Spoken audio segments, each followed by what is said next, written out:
Hey, what's up, guys? This your boy, Mr. I-240 Wrestling. I'm back with another episode. I missed y'all. I've been busy. I was on vacation. I was on vacation.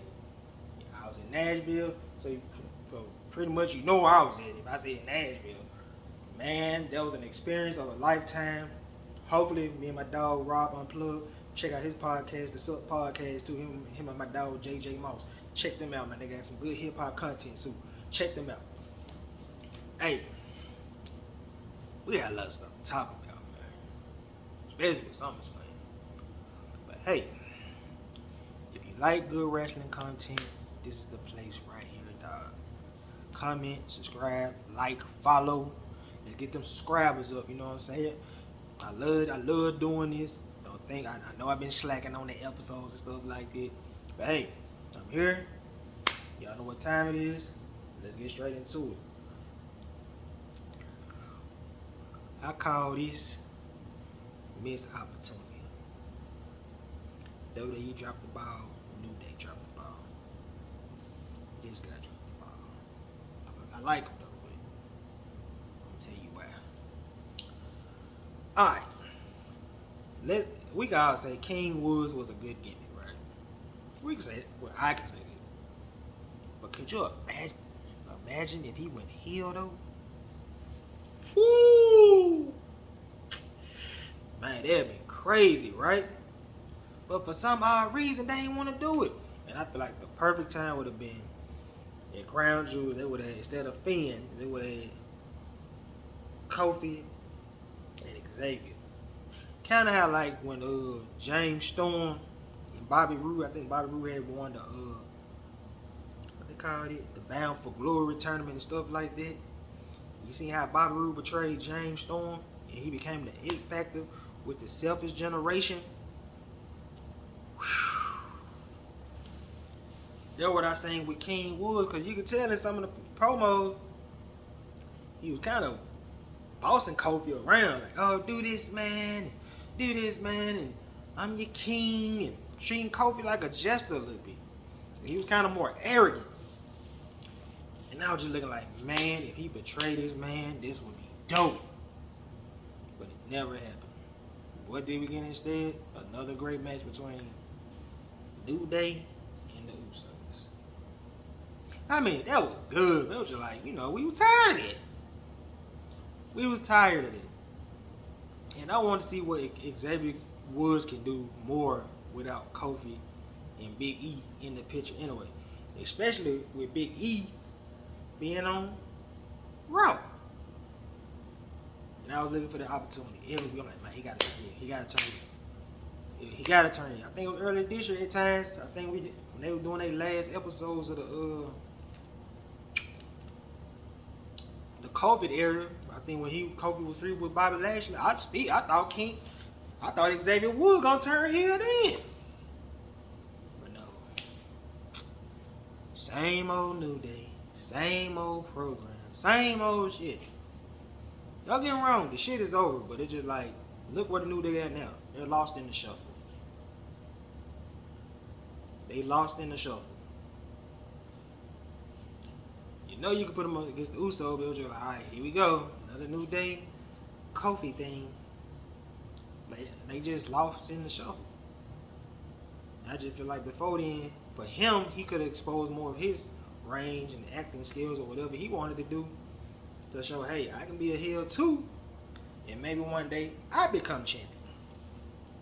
I feel like he'll be a great champion because he already entertaining on the mic. He's a very passionate person. This if you watch Up, Down between him and Tyler Breeze, Battle of the Brands, you can tell that man is a passionate person. Well, imagine if he would have put that into the gimmick, the character as a heel. It would have been awesome to see, man. Awesome to see. But I guess we'll never know. New Day for life. I just don't get it. I love my brothers too, but damn, man, if I got a chance to shine and do my thing, man, bump that. Y'all had y'all turn. It's my time. You know what I'm saying? So, I just want to address that a little bit. Another thing I want to address. I want to say the hottest feud not talked about in professional wrestling. Yeah, I said it. Professional wrestling. Now, Vince, I'm just playing. I'm just playing. Love you, Vince McMahon. I'm just playing. But for real, Jungle Boy and my dog Christian. Woo! Man, they bringing out that heat. And they ain't even doing no bleeding like John Moxley. Don't you get tired of bleeding? But anyway, that's another subject. Sorry. But Christian been on fire since MJF. Since MJF June 1st epic episode. Cause you gotta understand, Tony Khan needed a big heel. Yeah, I mean, he had no options but Christian. Because Christian could be a terrible heel now. Y'all remember how he was in 05? I feel like he got cheated out of the John Cena feud with Chris Jericho. I love Chris Jericho, but it was like, look, man, we already seen you won the belt. I feel like Christian should have had this SummerSlam match instead of Chris Jericho. That's just my honest opinion. And to be honest with you, this might hurt a lot of feelings, but I love Chris Jericho. But Christian as a heel in 05 was more over than Chris Jericho at that point. Think about that. If you disagree, you can comment. You know what I'm saying? I'm willing to debate or whatever. That's just my honest opinion. And so it's no surprise that he's bringing into AEW. You gotta remember, you had the one more match Christian in 2012 with Randy Orton in that classic feud. When he wanted to make Randy Orton spit, I think make him spit on him or something like that. No, when he spit on Randy Orton and Randy Orton gave him that RKO, that vicious RKO on the announce table, and almost looked, and he lost his championship by a switch or a DQ. Y'all know that match I'm talking about. So we know Christian can push buttons, and he been pushing Jungle Boy buttons. And boy, Jungle Boy has came back with a new vengeance, new attitude, new swagger. He's with the shit. You know what I'm saying? He wants to beat that ass, and I'm looking forward to that match because I'm seeing Jungle Boy acting like his father, because his father used to act the same way with passion. You know, at first he was laid back, cool, like his dad on 901201, whatever that show, Beverly Hills, whatever it's called. Y'all know what I'm talking about. No, so it's not surprising that Jungle Boy got a little heart. You know what I'm saying? Like got a little built up anger. He just want to express it. And he just want to express it. Ooh, Sir McGarry. So y'all gotta think about like, man, Jungle Boy, but he come with the edge. And then we all thought Luchasaurus was on Christian's side. I feel like but I like the feud, but I feel like Jungle Boy returned too soon. I feel like Jungle Boy should at least return like the week before All Out. That's just me. So, like, but I'm just amazed that Christian is just that guy. Now I ain't gonna say he better than Edge, but I'm gonna say this. I used to really think that though. I like Edge as a heel, but Edge don't be disrespectful to Christian. I mean, he slapped John Cena dad. Okay, I get it. But he ain't never spit on John Cena or his dad. That man spit in Randy Orton's face.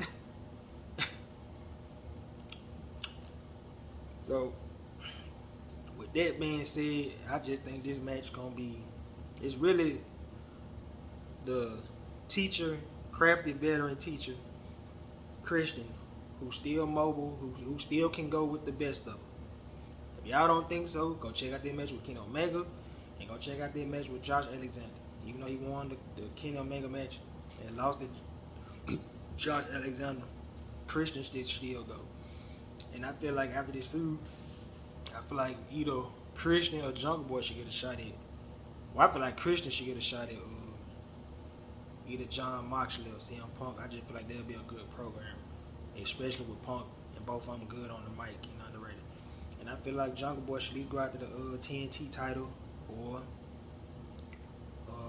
Atlantic title with Pac. But we'll see how they go. Another thing I want to talk about is Jonathan Gresham really gone?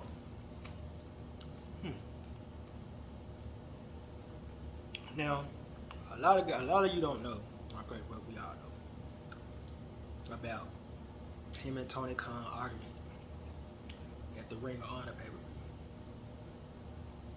And it was said that Jonathan Gresham told Tony Khan that, shit, I was the number 20 top wrestler last year. I guess Tony Khan didn't give a damn about that shit. Cause not only he didn't give a damn, the man lost to Cesaro in a great match. But I guess they said he was kind of mad because he didn't know about the finish, and he felt like the Ring of Honor heavyweight title wasn't getting enough TV time. Well, you got a point. Ever since Tony Khan kind of signed that company, I mean, them guys really weren't getting enough TV time like that. Maybe Joe, but we know why Joe being chill and stuff like that because of him. So I'm pretty sure he don't want to overwork Joe. But that's a lot of talent to juggle. This ain't no brand. This is a company. So I can kind of feel where Jonathan Gresham coming from. I'm like, damn, you signed me, but I ain't getting a lot of TV time. Also, Jonathan Gresham ain't the only one that got beef with him. Miro did.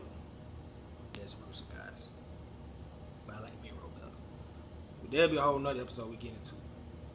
So, it kind of explaining like, see, you trying to attack Vince McMahon and his booking, it's kind of showing you like, damn, this shit ain't easy. And you know what's funny? I feel like Tony Khan is just like Vince, a full asshole. It's, you know the old saying, it takes one to know one. You know?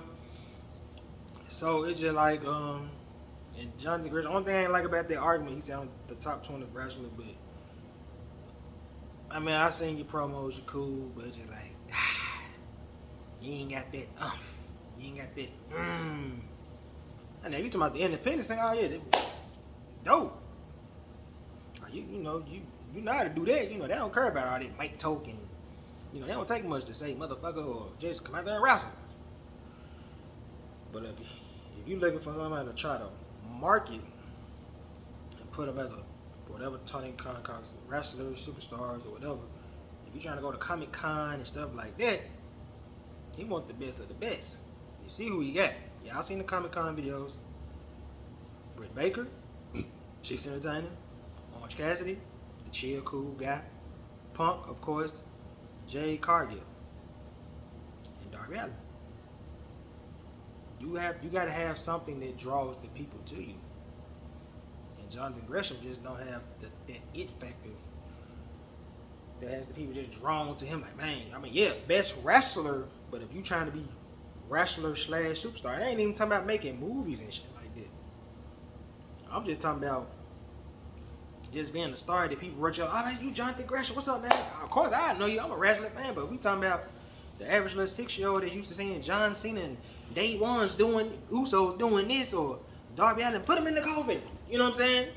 They don't know you, fam. I wouldn't have used it in that argument with Tony Khan. But Tony Khan didn't have the right to disrespect that man, though. And I would have said fuck off too and left. Cause I seen backstage, you know, reviews and stuff like that. That little dude can be disrespectful. What Tony Khan is, 5'3", 5'4". I wouldn't be surprised if he's short as hell. You know what they say for short people.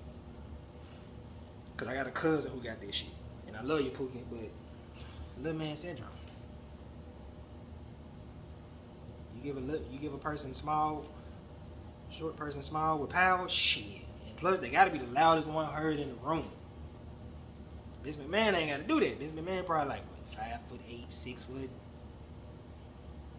You know, he come with that. Tony Khan gotta stand on a damn table and be heard.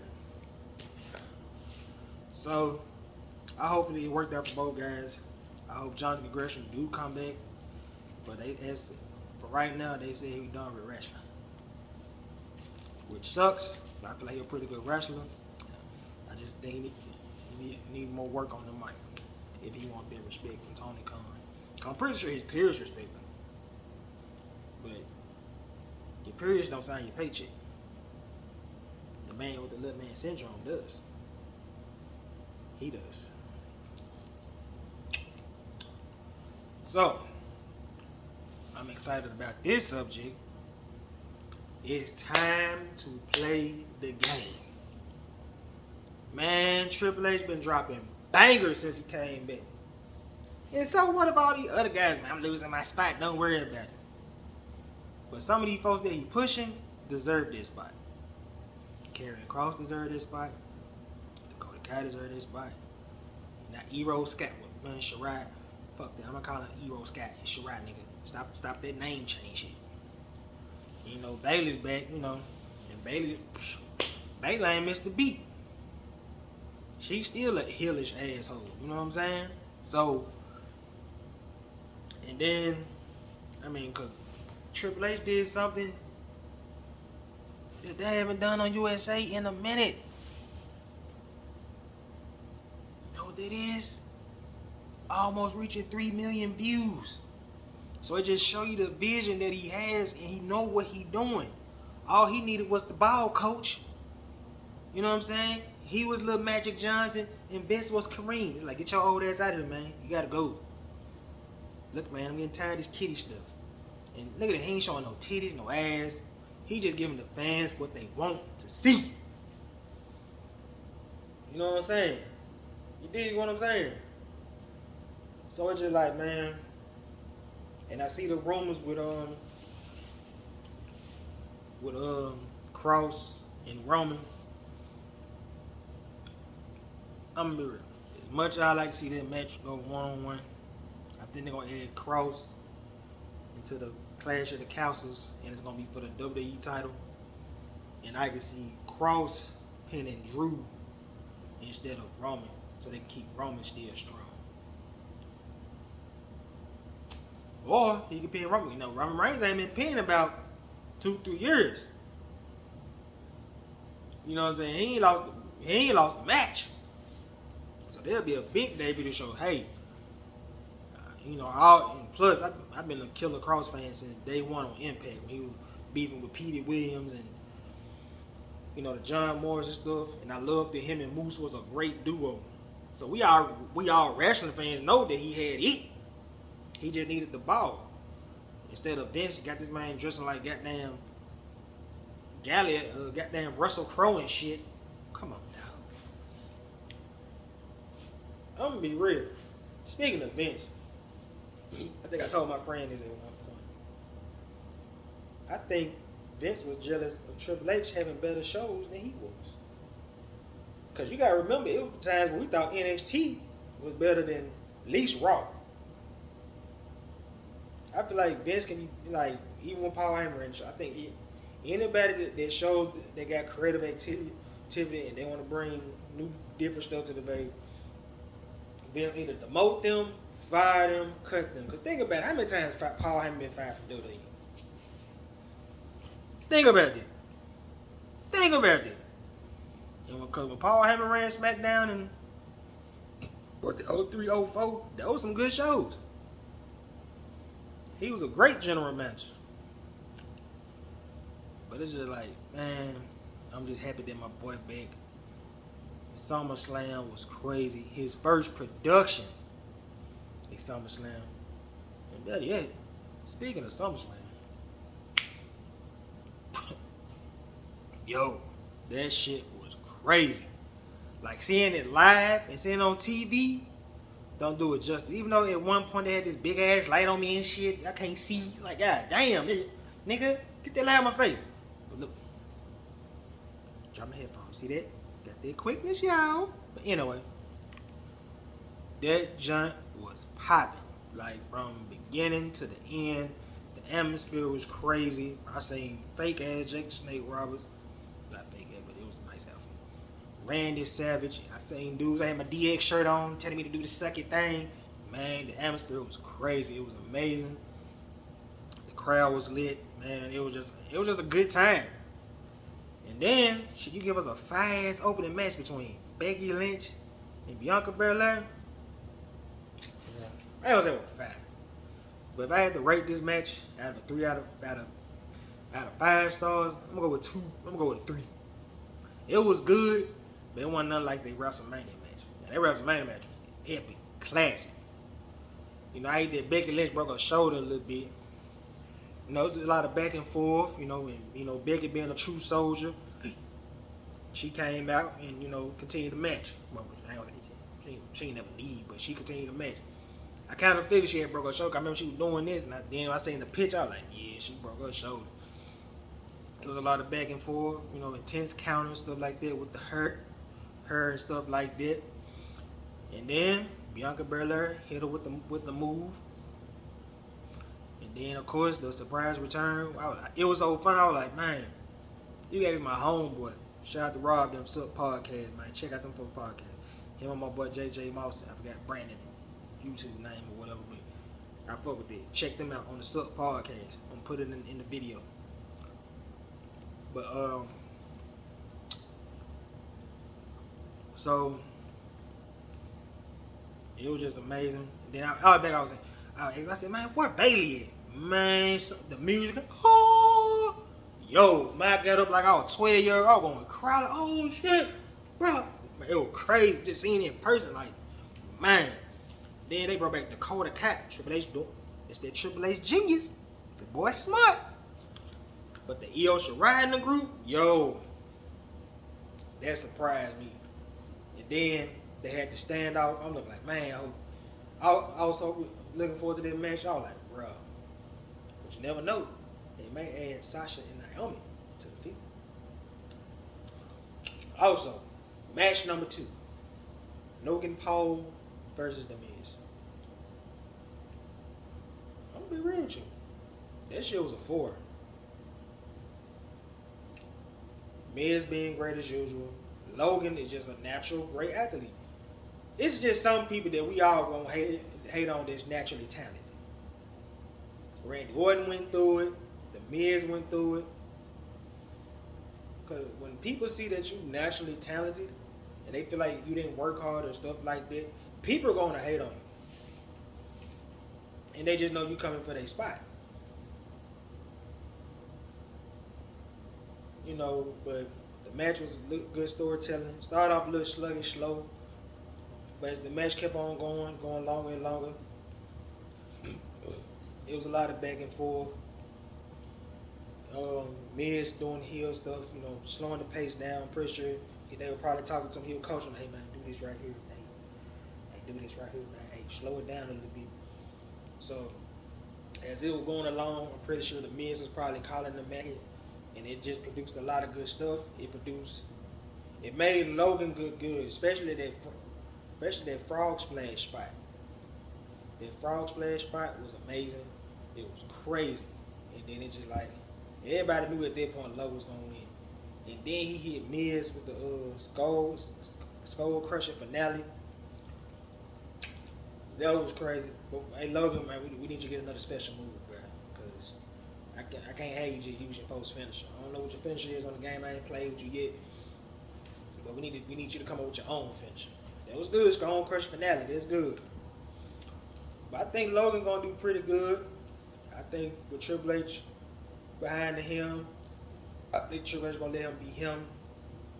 Have a little creative freedom, stuff like that. I like for Logan to go heel, just like Liv Morgan. We're gonna get into the episode 2 when I come up with it. But I just think Logan did good for his first solo match. You know what I'm saying? So he had the stamina. He was in shape. Miz made him look good. With the Tommaso and AJ stuff, they looked good. I just wish AJ was on the card, man. They kind of disappointed me. I was like, man, they treated AJ like the baby rap song. It was like 2 seconds. All right, bro, I'm gonna let you. Thank you. All right. Match number 3. What was match number 3? Damn, I can't think. Hold on now. Match number 3.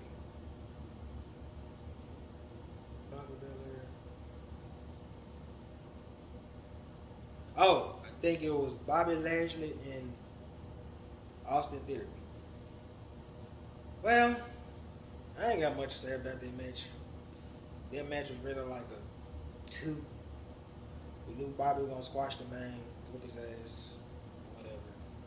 So I ain't got much to talk about. And I just think it wasn't like they match it Money in the Bank, but I just think they were trying to get Austin Theory ready for the ending of the show. Match number 4, I think, was Judgment Day versus the Mysterio. It was pretty good for what it was. It was surprisingly good, actually. I'm gonna say it was a good 4-tag match. A lot of back and forth. I feel like Ray had to carry that match. I'm like, it was at one point we didn't even see Dominic for down there about 2-3 minutes. Ray was down there carrying all of them. Well, not all of them. Just carrying the match by himself without his son. You know, I'm starting to grow into Finn and Damian Priest with Judgment Day by themselves. I'm starting to like that a little bit more. You know, Real being Real, man, being an extra hit, great heel. Ray was great. Dominic did pretty good. I just didn't like that part when Ray was by himself for like a couple of minutes. And then when Edge came out with that red, mounted red and the devil background, I'm like, oh shit. I'm like, this man here back. And he looked great. Had the like he had that hunk in his eyes. He wanted revenge.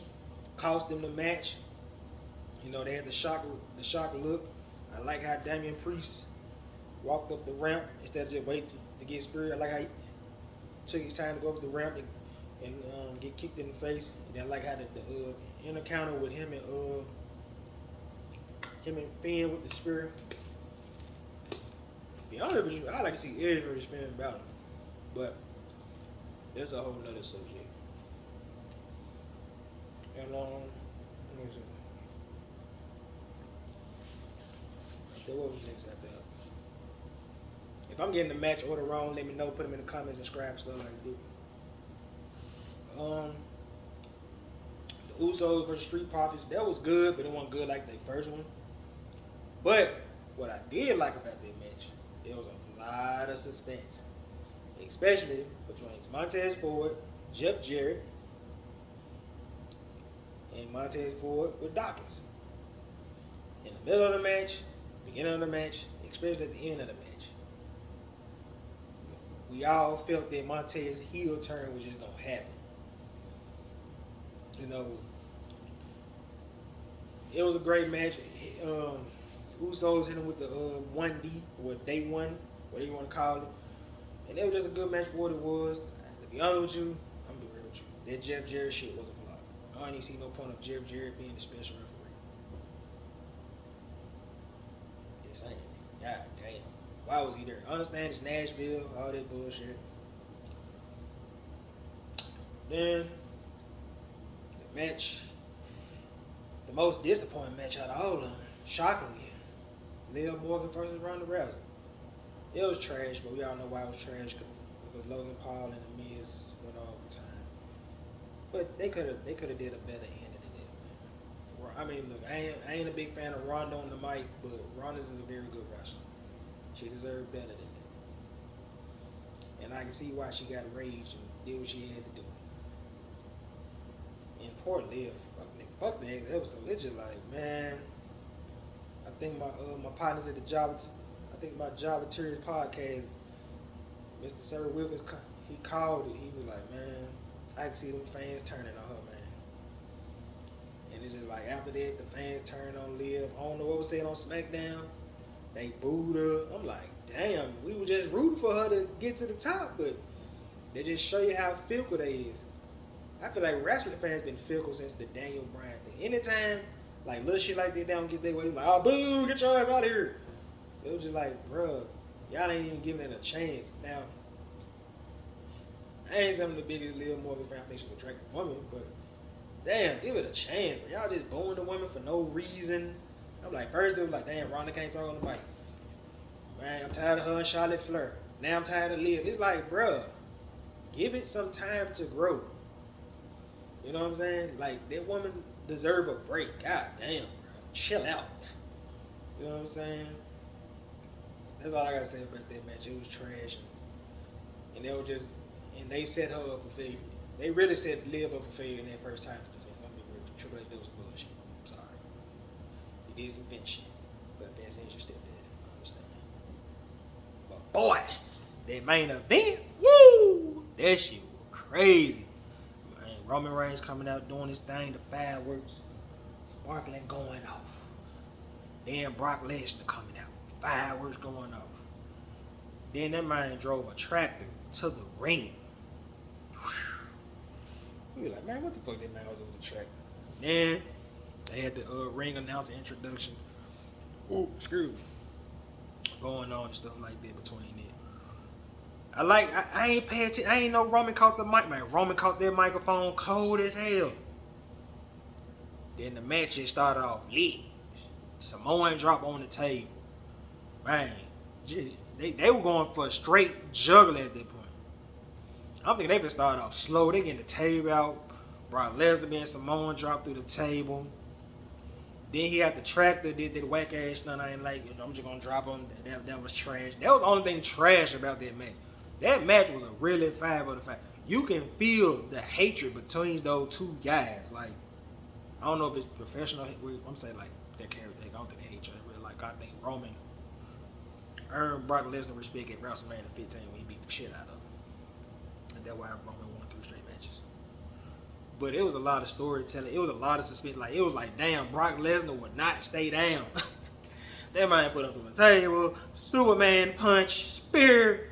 Brock just kept on getting up. Then there was one suspense at the point where I think before Austin Theory came out, yeah, he F5 Paul Heyman through the table. I've been waiting for that for so long. At least about 4 or 5 years for Paul Heyman to get F5, dog. That shit was crazy. Then we seen the ring. Before that, the man picked the goddamn ring up in the like. We seeing this in person, like that shit was crazy. Y'all thought it was crazy on TV. Try seeing this in person. I was like, bro, this man just picked up, and they left it like, I'm like, bro, I know they job gonna be hard as hell tonight. And then they speed it back up. That's when Theory came out. I'm thinking he finna cash it in. It would have been dope if he cashed it in though. That would have been perfect. But I'm like, nah, Roman Reigns don't deserve it, bro. And then, of course, the infamous ending, man. Roman got pissed off, hitting that boy with the suitcase after Brock L5'd him, man. Hit Brock with the belt, with the Universal title, with the WWE title first. Hit him with the Universal title. And then that's when the Usos jumped in. Brock kicked their ass for a minute. They got back up, super kicked the man. And of course, the rest is history.